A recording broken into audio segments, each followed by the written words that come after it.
Welcome back. We're glad you're joining us again. This week we're in Daniel chapter 2, and just an opening question for us to think about. Has life ever thrown you a curveball? Has that happened to you lately? Kind of on a minor level, it happened to us. We actually just came back from vacation, and we were so looking forward to getting away with my oldest son, Jonathan, and his 3 kids, and his wonderful wife, Kelly, and my wife, Lori, and I.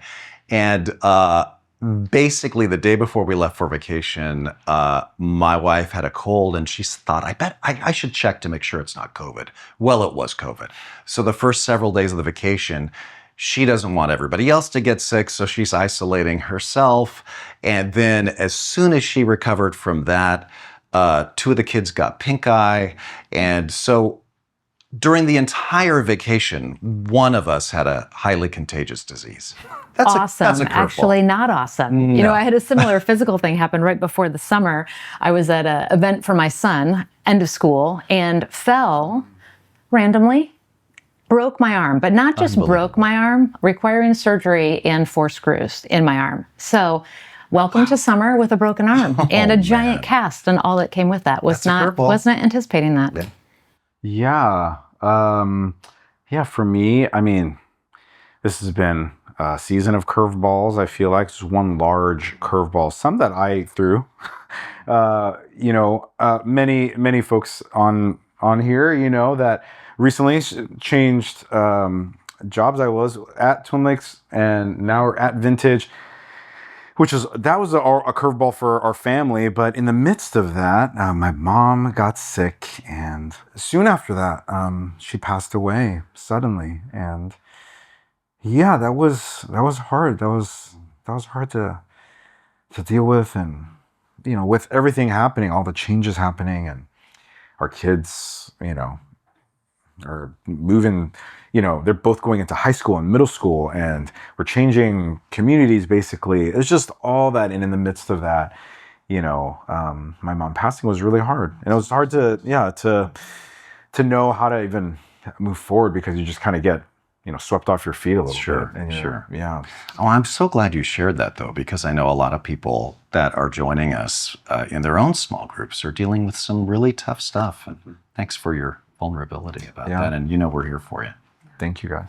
Renee, maybe you can read for us the part of the passage that talks about the curveball that Daniel gets. Yeah, well, the first question asks the groups to read Daniel chapter 2, verses 14 through 18. And the context is that the king of Babylon decides he's just going to put all the magi, the wise men, to death. He's going to kill them all, the Babylonian ones and the Jewish ones, because he feels like, I think they're all fakers. They're not legit, so they're gone. That's rough. That's rough when your annual review is, well, we see based on your job performance, you must be killed. Yes. So when Arioch, Daniel chapter 2, verse 14, when Arioch, the commander of the king's guard, had gone out to put to death the wise men of Babylon, Daniel spoke to him with wisdom and tact. And he asked him, why did the king issue such a harsh decree? Arioch explained the matter to Daniel, and at this Daniel went into the king and asked for time that he might interpret the dream for him. Very interesting curveball situation, and then we see Daniel's response. So I think part of the question for us is, how do we respond when we find ourselves in a similar situation? We find ourselves in a place where the circumstances of life seem out of control. Yeah. I think that it's interesting how it says Daniel spoke to him with wisdom and tact. Mm-hmm. And that's a challenging sentence. You have basically a law enforcement officer coming to you from the government with orders to kill you. And instead of screaming at them or whatever, you're speaking to them with wisdom and tact and asking him a question and recognizing, I know you're just a guy following orders, but I'd like to ask for some clarification. That takes a lot of self-control to do something like that. Mm-hmm. And that's what we should be doing. Mm-hmm. Yeah. I mean, it seems like Daniel comes from a source of like this real understanding and dependence on God. You can see it throughout this book, but it all stems from this deep reverence of the Lord. And I think even in his answer, and as you see in a lot of the characters in this book, their wisdom and tact, they're not guaranteed it's going to be met with No. any in reciprocally, you know. That's a like, great point. but I think, yeah, it's sort of that call, no matter what could be the result, and not trying to, I don't know, it doesn't seem like Daniel's trying to, you know, manipulate the situation, but I think doesn't want to die. Yeah. And so Yeah. he's like, well, God is God, and he could maybe give me an interpretation. How about, like, let's give me some time and let me try to figure it out.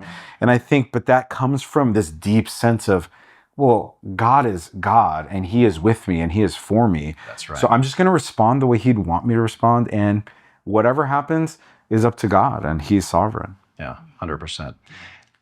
Sarah, is it okay with you if I read 1 Peter 4:19? Absolutely. Yeah, please do. Well, it's interesting because Peter's talking to people, Peter probably under the reign of Nero, similar situation, these Christians under Nero. And he says, whatever happens, commit yourselves to God and continue to do good. And that's exactly what Adrian just summarized. You know, Daniel's just like, I'm going to commit this outcome to God, but regardless of whether or not this works, I'm going to continue to do good. I'm going to speak with wisdom and tact. I'm going to be a peaceful person and continue in the way of the Lord. Yeah. Yeah, this whole idea of continuing to do good, even when we can't see the outcome or it's dark in front of us. We just do the next right thing. That's good.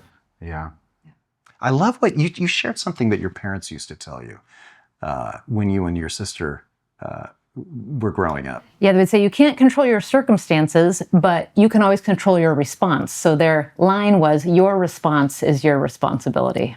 Your response is your responsibility. Correct. That's a great way to sum it. I know some people I need to use that I with. thought you were taking notes for yourself, but you're texting it to other people. Okay. Hey, your response is your responsibility. No, Hey, I that's just got a good text line. from Adrian. Well, thanks for joining us. Hopefully that's helpful to get your thoughts started on this, and check out the other questions we have for you in that study guide.